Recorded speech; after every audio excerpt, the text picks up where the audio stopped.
इस देश को बर्बाद करने में परिवारवाद का बड़ा हाथ रहा है, खासतौर से राजनीति में।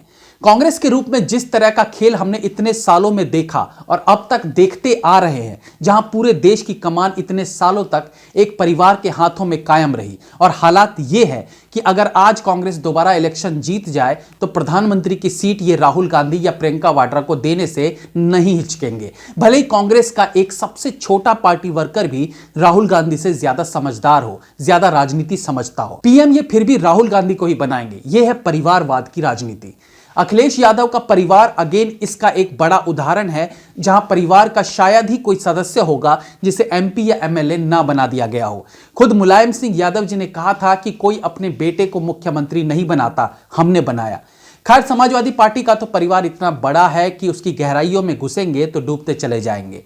ऐसे ही एक मंत्री जी थे स्वामी प्रसाद मौर्य। नहीं थे का मतलब ये नहीं कि वो नहीं रहे, बल्कि बीजेपी में नहीं रहे।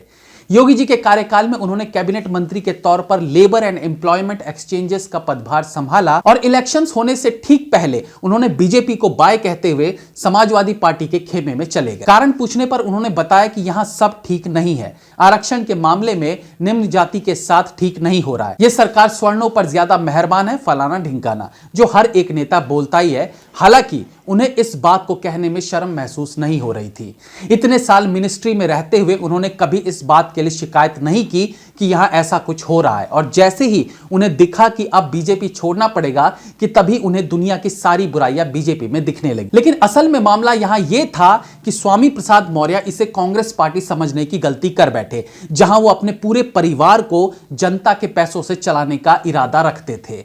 जिनकी बेटी ऑलरेडी मंत्री है, वो अब अपने बेटे को भी टिकट दिलाकर सेट करना चाहते थे, और इसके लिए बीजेपी तैयार नहीं हुई। नतीजा, वो पैर पटकते हुए बीजेपी को छोड़ उस पार्टी में शरण लेने गए जहां उन्हें लगा कि बेटे का भविष्य बन जाएगा। लेकिन समाजवादी पार्टी के अपने रिश्तेदार खत्म नहीं हो रहे हैं, वो इनके बेटे को क्या टिकट देते।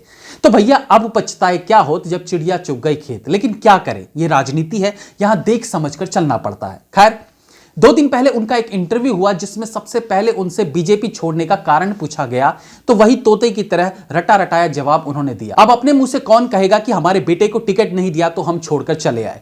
तो वहीं आरक्षण का राग वो अलापते रहे। इसके बाद उनसे वो प्रश्न पूछा गया जिसके चक्रव्यूह में वो ऐसे फंसे कि एक समय पर खुद सोच में पड़ गए कि अपनी इज्जत बचा रहा हूं या उछाल रहा हूं।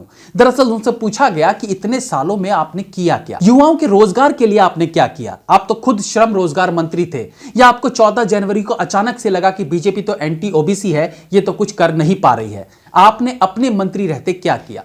बस ये बात नेताजी को लग गई और इन्होंने अपना गुणगान करना शुरू कर दिया, बिना सोचे कि यह गुणगान आगे चलकर इन्हीं पर भारी पड़ने वाला है। उन्होंने 2009 से अभी के समय को कंपेयर करके बताया कि 2009 में इतने श्रमिक लाभार्थी थे और आज इस समय इतने करोड़ लाभार्थी हैं। पूर्व की सरकार में, यानी वो समाजवादी पार्टी के समय की बात कर रहे थे, उस समय इतने लोगों को रोजगार मिला, लेकिन आज इतने करोड़ लोगों को हमने रोजगार दिया। ये नेताजी बड़बोलेपन में ये भूल गए कि अपनी तारीफ के चक्कर में हम अपनी ही पूर्व पार्टी का गुणगान कर रहे हैं।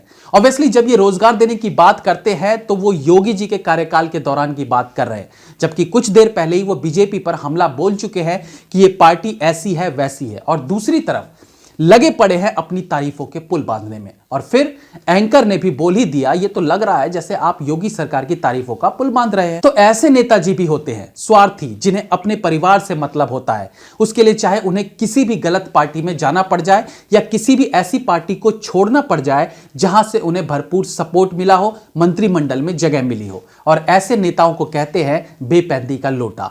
ऐसे लोटे का कोई बेस नहीं होता जो उसे स्थिर रख सके, जो जिधर मारेगा ये लोटा उधर ही लुढ़क जाएगा। हालांकि योगी सरकार के कामों का इससे अच्छा विश्लेषण नहीं हो सकता था। बीजेपी का ही कोई मंत्री इतनी बातें बताता तो अपनी पार्टी की बड़ाई लगती, लेकिन अब ऐसे नेता जो हाल ही में पार्टी से त्यागपत्र देकर दूसरी पार्टी में शामिल हुआ हो और वो अपनी छोड़ी हुई पार्टी की उपलब्धियां गिनवाने लग जाए, तो उससे ज्यादा विश्वास करने लायक बात दूसरी क्या हो सकती है। जय हिंद, वंदे मातरम।